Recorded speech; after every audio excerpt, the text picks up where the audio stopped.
Hi guys, welcome to TFA Files TV. We are back again with the latest breaking news or gossip, whatever you wanna call it. Asinyaripo ndekuti finally Nelson Chamisa, People's President, and ED Sadiq Chairman when ED which they finally meet in Botswana. Munongoziva zvakaitika kuBotswana, zvinhu zvakatoshamisa vanhu vakawanda. Same thing zvinomboitika kuZimbabwe, asi kuZimbabwe munongoziva mega vanoshandisa jende. Ndozviri kuitika futi kuMozambique, vanga vaida kushandisa jende sezvinoita ZANU-PF. Saka Mozambique tichitaura kuri kurwiwa.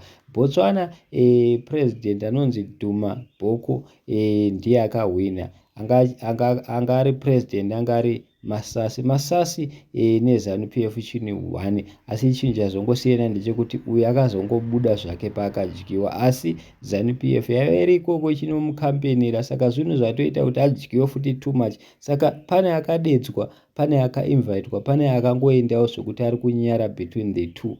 Chamisa was invited because akanyora achiti, "Thank you Botswana, I am so humbled and honored to be invited as a guest here in Gaborone. I am in Botswana for the inauguration of the new president Duma Boko and the new government. I see God is amazing grace. God is faithful and God's plan for Zimbabwe is great, on course. Our time to smile and celebrate is coming.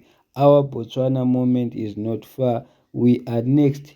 Keep the faith." Tozotaurwa naChamisa. Asi manje kuZANU-PF Nick Mangwana ndiye anenge achitaurira ZANU-PF. Ifi mukanotarisa hapana paanotaura nezvokuti we were invited. Ari kutongotaurawo zvakanzi His Excellency Emmerson Mnangagwa has left Harare for Gaborone where he will attend the inauguration ceremony of Botswana's president-elect Duma Boko. He is accompanied by acting foreign affairs minister. Ava vanamboinvitwa vakungoendawo zvavo zvokunyara. Thank you so much. Don't forget to subscribe.